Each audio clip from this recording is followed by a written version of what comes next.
It's now a great pleasure of mine to introduce one of my, not old friends, my friend of long standing. He and I started together way back there when we started this organization, Senator Tom Udall. Tom?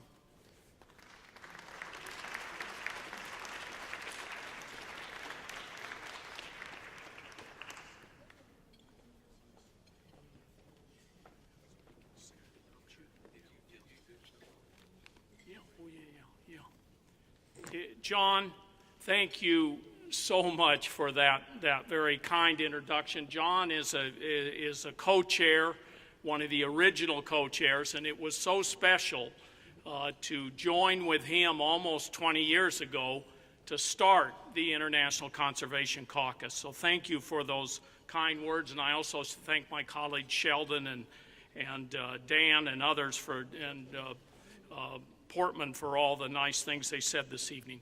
I'm here to honor an original co-chair that's kind of riding off into the sunset tonight, a guy by the name of Congressman Ed Royce. Ed is a great, yes, let's give him a round of applause. He's going to be out here in just a minute. Ed's a great conservation champion. He was a founding chair with John Tanner and myself and Clay Shaw. And John and I and Ed Royce and I have one thing in common that I really know is a strong thing in common. We both married up. My beautiful wife, and Jill is right here. She's taken many outdoor adventures with me. She just got back from Chaco Canyon. But Ed, Jill, wave to everybody. Ed has this intelligent, capable, wonderful wife named Marie Royce, who, while he's riding off in the sunset, she's going to be representing us as the Assistant Secretary of State for Cultural Affairs, and she'll still be with us. Marie, stand up, Marie Royce. Give everybody a wave here. You know, 17 years ago, when John, Clay Shaw, and our next honoree and I founded the Congressional International Conservation Caucus, we had a vision for the United States to play a bigger and more effective role conserving species and habitat around the world. And we wanted to make that vision a reality by working on a bipartisan basis. At that time, we didn't know the caucus would spread to the Senate, would grow so large in numbers, and would help produce and pass many key legislative initiatives. We didn't know the ICCF would take off and become a force around the world to protect oceans, to create national parks, to stop wildlife trafficking and preserve species. And throughout all these years, Ed Royce has pushed hard and pushed successfully for measures that reflect our initial vision. Measures like the Congo Basin Forest Partnership. That protects millions of acres of sensitive forest land across the basin. Another piece, Ed, the End Wildlife Trafficking Act that curbs illegal wildlife trade, which results in the slaughter of imperiled species. The Electrify Africa Act that promotes affordable and reliable energy throughout Africa. And just this summer, Ed helped shepherd the Delta Act through the House. That act promotes the sustainable development and conservation within the Okavango River Basin, which many of you heard about earlier this evening. And I'm excited to say that that bill, the Senate Foreign Relations Committee is taking Ed's bill up, and we will pass it in the next couple of weeks. What a great parting gift to Ed Royce. At this critical point, with climate change upon us, with a sixth mass extinction, human caused, upon us, and with partisanship at an all-time high in the Congress, we need more Ed Royces working across the aisle for international conservation. Thank you, Ed, for all your hard work and effectiveness over the years.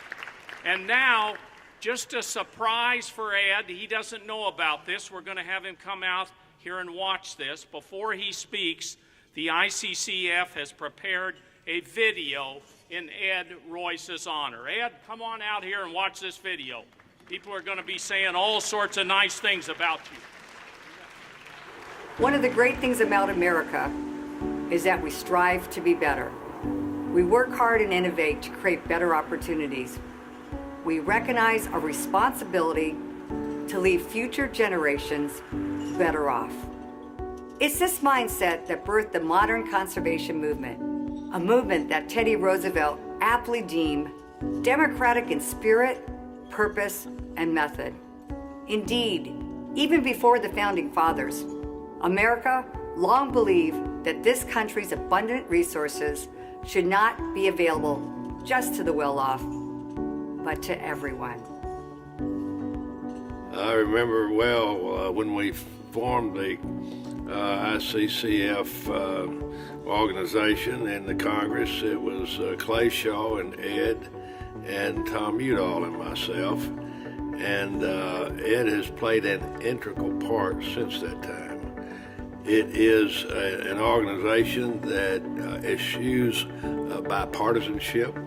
We very jealously guard that because we think that that is the answer to certainly a problem as big as conserving the finite elements of the earth and its atmosphere.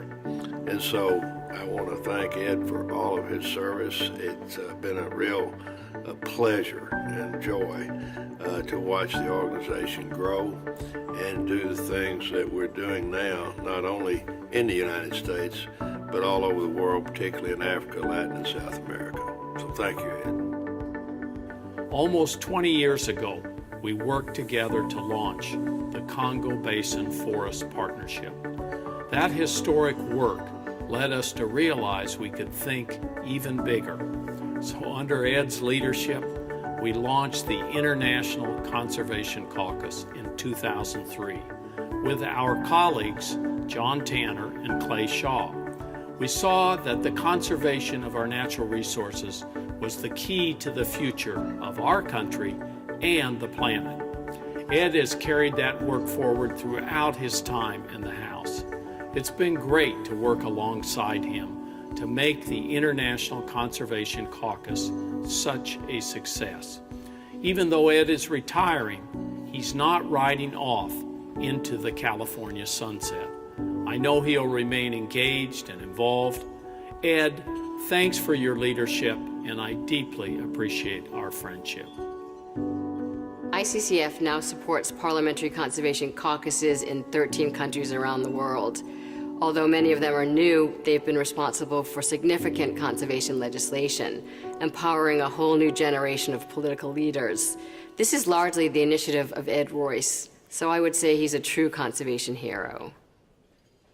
Chairman Royce, as Chief Scientist of National Geographic Society, I'd like to thank you for being an ambassador for the natural world, for being a leader, for showing us the connection between illegal wildlife trade and national security. It's with mixed feelings that he retires from this job because it's hard to find someone that has a combination of intellect, enthusiasm, interest, and dedication to the conservation cause.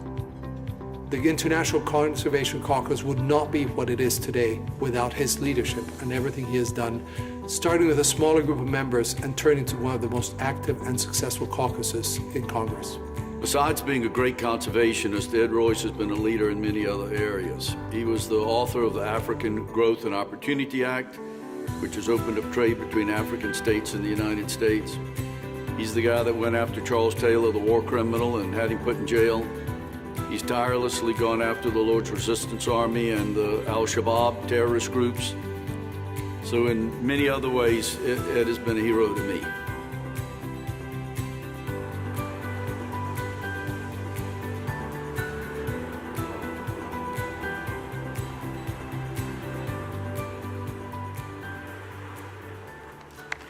Please give a warm and welcome to Chairman Ed Royce.